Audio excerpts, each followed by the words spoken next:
बोले श्यावर रामचंद्र भगवान की जय। महर्षि वाल्मीकि भगवान की जय। श्री हनुमान जी महाराज की जय। श्रीमद् वाल्मीकि रामायण के अयोध्या कांड के 23वें सर्ग में आज हम प्रवेश करेंगे और जिसमें वर्णन है लक्ष्मण की ओज भरी बातें, उनके द्वारा दैव का खंडन और पुरुषार्थ का प्रतिपादन तथा उनका श्री राम के अभिषेक के निमित्त विरोधियों से लोहा लेने के लिए उद्धत होना। श्री रामचंद्र जी जब इस प्रकार कह रहे थे, एते ब्रुवति रामेतु लक्ष्मणो वाक्शिराइव ध्यात्वा मध्यम जगामासु सहसा दैन्यहर्षयो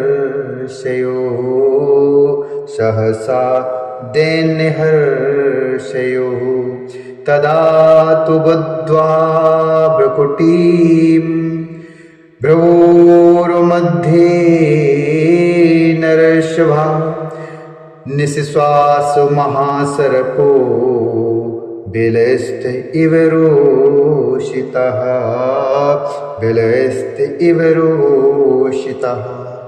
भगवान श्री रामचंद्र जी जब इस प्रकार कह ही रहे थे, उस समय लक्ष्मण से झुकाए कुछ सोचते रहे। फिर सहसा शीघ्रता पूर्वक वे दुख और हर्ष के बीच की स्थिति में आ गई। श्री राम के राज्याभिषेक में विघ्न पड़ने के कारण उन्हें दुख हुआ और उनकी धर्म में दृढ़ता देखकर प्रसन्नता हुई। नरश्रेष्ठ लक्ष्मण ने उस समय ललाट में भौं को चढ़ाकर लंबी सांस खींचना आरंभ किया, मानो बिल में बैठा हुआ महान सर्प रोष में भरकर फुंकार मार रहा। तनी हुई भौं के साथ उस समय उनका मुख कुपित हुए सिंह के मुख के समान जान पड़ता था। उसकी ओर देखना कठिन हो रहा था। जैसे जैसे हाथी अपनी सूंड हिलाया करता है, उसी प्रकार वे अपने दाहिने हाथ को हिलाते और गर्दन को शरीर में ऊपर नीचे और अगल बगल सब ओर घुमाते हुए नेत्रों के अग्रभाग से टेढ़ी नजरों द्वारा अपने भाई श्री राम को देखकर उनसे बोले, हे भैया, आप समझते हैं कि यदि पिता की इस आज्ञा का पालन करने के लिए मैं वन को न जाऊं तो धर्म के विरोध का प्रसंग उपस्थित होता है। अस्थाने संभ्रमो यस्य जातो वैषु महानयम् धर्म दोष प्रसंगेन लोकस्यानतिशंकया।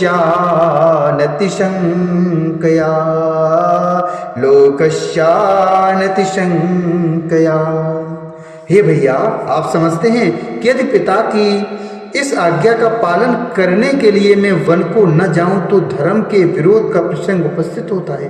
इसके सिवा लोगों के मन में बड़ी भारी शंका उठ खड़ी होगी कि जो पिता की आज्ञा का उल्लंघन करता है वह यदि राजा ही हो जाए तो हमारा धर्म पूर्वक पालन कैसे करेगा।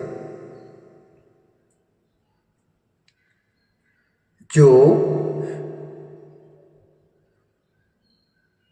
पिता की आज्ञा का उल्लंघन करता है वह यदि राजा हो जाए, यदि वह राजा ही हो जाए तो हमारा धर्म पूर्वक पालन कैसे करेगा। साथ ही आप यह भी सोचते हैं कि यदि मैं पिता की इस आज्ञा का पालन नहीं करूं तो दूसरे लोग भी नहीं करेंगे। इस प्रकार धर्म के अवहेलना होने से जगत के विनाश का भय उपस्थित होगा। इन सब दोषों और शंकाओं का निवारण करने के लिए आपके मन में वन गमन के प्रति जो यह बड़ा भारी संभ्रम उतावलापन आ गया है, यह सर्वथा अनुचित एवं भ्रम मूलक ही है, क्योंकि आप असमर्थ दैव नामक तुच्छ वस्तु को प्रबल बता रहे हैं। दैव का निराकरण करने में समर्थ आप जैसा क्षत्रिय शिरोमणि वीर यदि भ्रम में नहीं पड़ गया होता तो ऐसी बात कैसे कह सकता था। अतः असमर्थ पुरुषों द्वारा ही अपनाई जाने योग्य और पौरुष के निकट कुछ भी करने में असमर्थ दैव कि आप साधारण मनुष्य के समान इतनी स्तुति या प्रशंसा क्यों कर रही हैं? हे धर्मात्मा, आपको उन दोनों पापियों पर संदेह क्यों नहीं होता? संसार में कितने ही ऐसे पापासक्त मनुष्य हैं जो दूसरों को ठगने के लिए धर्म का ढोंग बनाए रहते हैं। क्या आप उन्हें नहीं जानते हैं? हे रघुनंदन, वे दोनों अपना स्वार्थ सिद्ध करने के लिए सत्तावश धर्म के बहाने आप जैसे सच्चरित्र पुरुष का परित्याग करना चाहते हैं। यदि उनका ऐसा विचार न होता तो जो कार्य आज हुआ है वह पहले ही हो गया होता। यदि वरदान वाली बात सच्ची होती तो आपके अभिषेक का कार्य प्रारंभ होने से पहले ही इस तरह का वर दे दिया गया होता। गुणवान ज्येष्ठ पुत्र के रहते हुए छोटे का अभिषेक करना यह लोक विरुद्ध कार्य है, जिसका आज आरंभ किया गया है। आपकी सिवा दूसरे किसी का राज्याभिषेक हो, यह मुझसे सहन नहीं होने का। इसके लिए आप मुझे क्षमा करेंगे। हे महामते, पिता के जिस वचन को मानकर आप मोह में पड़े हुए हैं और जिसके कारण आपकी बुद्धि में दुविधा उत्पन्न हो गई है, मैं उसे धर्म मानने का पक्षपाती नहीं हूँ। ऐसे धर्म का तो मैं घोर विरोध करता हूँ। आप अपने पराक्रम से सब कुछ करने में समर्थ होकर भी कैकेयी के वश में रहने वाले पिता के अधर्मपूर्ण एवं निंदित वचन का पालन कैसे करेंगे? वरदान की झूठी कल्पना का पाप करके आपके अभिषेक में रोड़ा अटकाया गया है, फिर भी आप इस रूप में नहीं ग्रहण करते हैं। इसके लिए मेरे मन में बड़ा दुख होता है।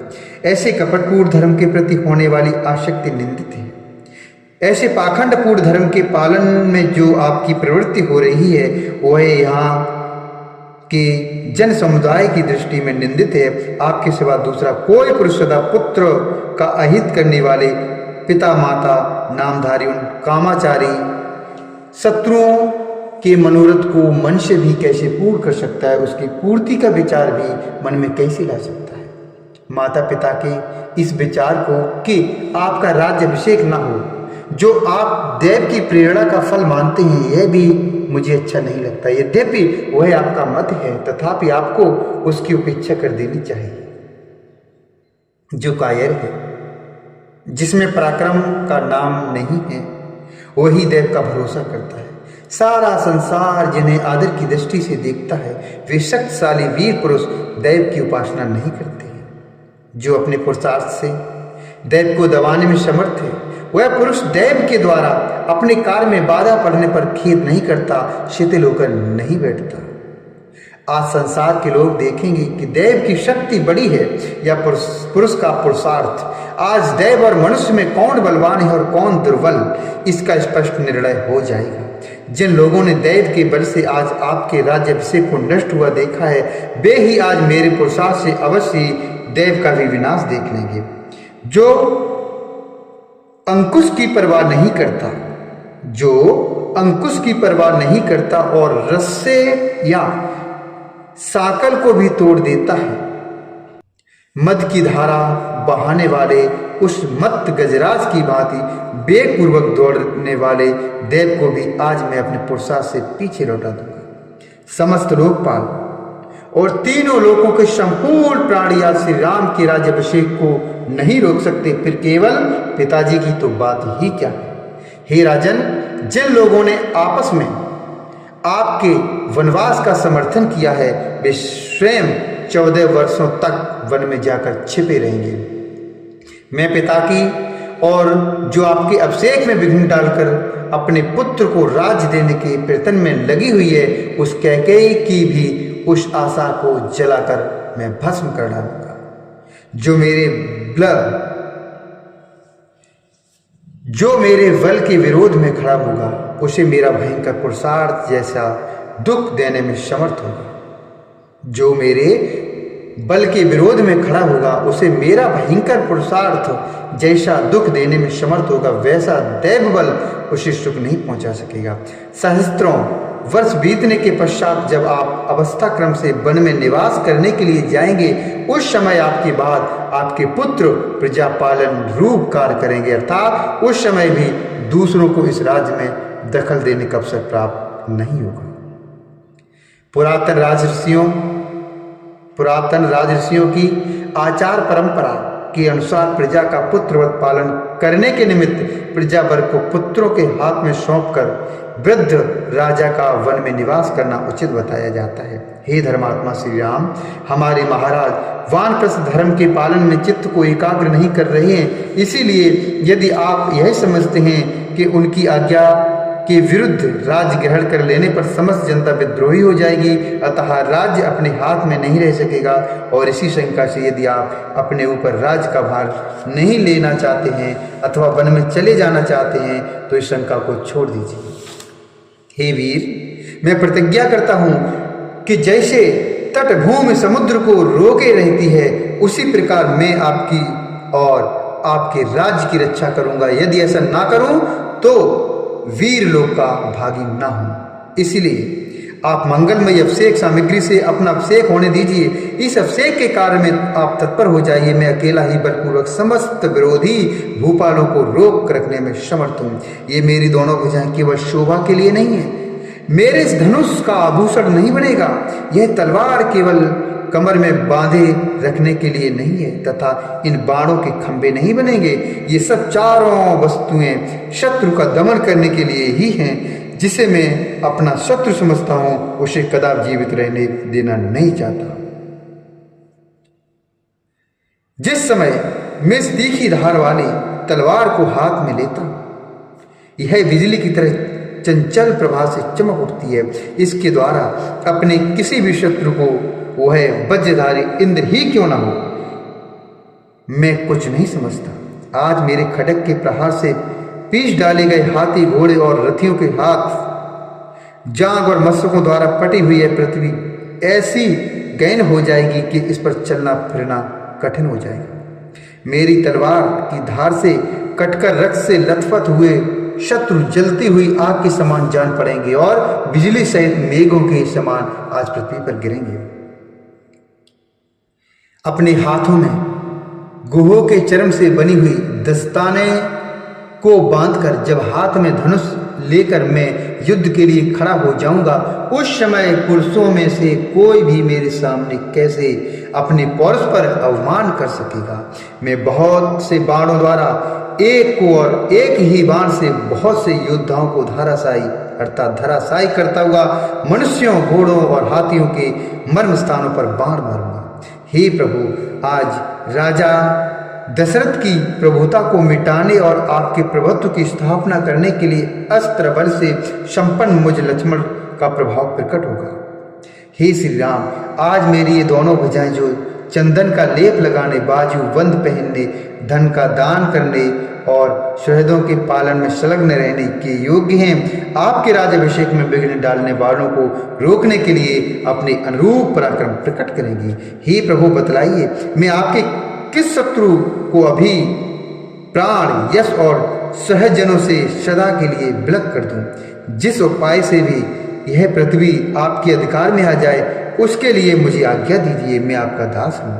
रघुवंश की वृद्धि करने वाले श्री राम ने लक्ष्मण की ये बातें सुनकर उनके आंसू पहुंचे और उन्हें बारंबार सांत्वना देते हुए कहा, हे सौम्य, मुझे तो तुम माता पिता की आज्ञा के पालन में ही दृढ़ता पूर्वक स्थित समझो। यही सत्पुरुषों का मार्ग है। इत्यादि से श्रीमद् रामायणे वाल्मीकि आदि काव्ये अयोध्या कांडे त्रयोविंशः सर्ग। इस प्रकार श्री वाल्मीकि रामायण आदि काव्य के अयोध्या कांड में 23वां सर्ग पूरा हुआ। बोल श्यावर रामचंद्र भगवान की जय, महर्षि वाल्मीकि भगवान की जय, श्री हनुमंत लाल की जय।